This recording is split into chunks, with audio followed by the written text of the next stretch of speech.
so one of the things you said, Cyril, which you talked about the initial medical exam.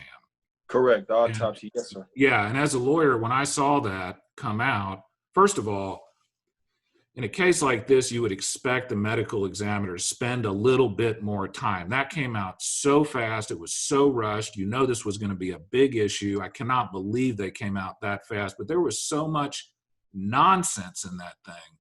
Correct. Like for instance, they said possible drug interaction. Like they're just Correct. basically guessing. And then you have the district attorney come out, I think it was, immediately and say there may be evidence that this is not what it seems.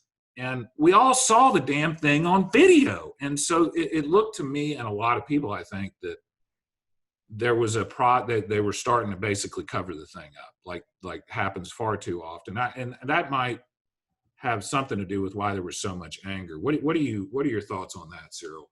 Well, too, just the language, like you said, saying things like it could be possibly caused by intoxication, and could chances of death increase because of hypertension. And, when you start to, whether something is true or not, when you start to make these statements out to the public, it's just a way to kind of plant that type of train of thought there.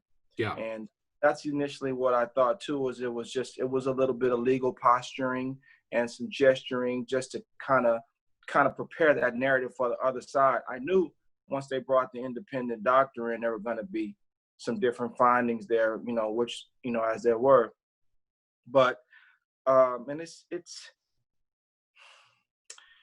one of those things where if it's lens, it's a word I use a lot, is lens, people's lens. And because you have this lens that you said, I'm used to being around big, black, strong guys, I'm not intimidated by that. I've had many exchanges. When people have limited exchanges with certain ethnic groups, it's a lot of unknown, and it causes a lot of fear.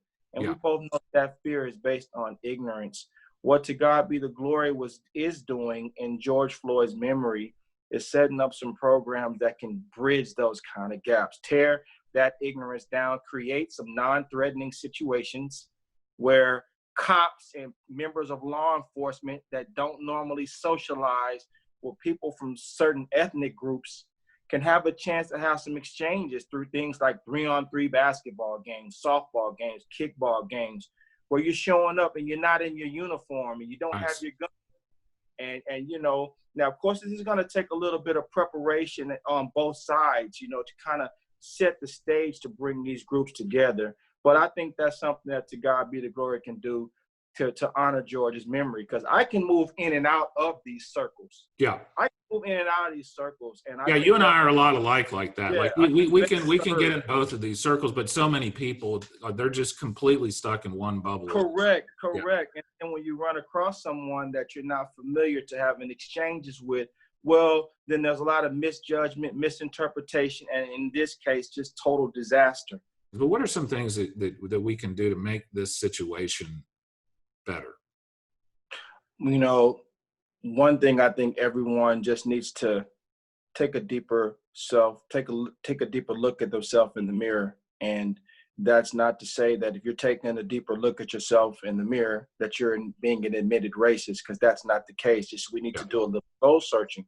It's just like you just said earlier, man, you had a lot of great exchanges, a lot of memories with a very diverse audience, but you didn't even really understand how this gentleman was seeing himself as a bulldog. It just kind of, so just a little bit more empathy, putting yourself in other people's shoes, and, being willing to have those uncomfortable conversations. Because again, what I say, this thing that to God be the glory is going to do in Floyd's memory, it's going to be some uncomfortable conversations that we have with these members of law enforcement. For sure. It's going to be some uncomfortable conversations with some of these, black guys or people from different ethnic groups that don't socialize in a diverse. It's going to be some uncomfortable conversations, but this is uncomfortable. This is uncomfortable to see every major city burning, Yeah. and military force on the street, and people asking me from China, what's going on with law and order in the USA, White? When Yeah. are you coming back to China? Or can you come back to China? Yeah. It's just not very reflective of the strength of our nation and Yeah. what our reputation has been around the world.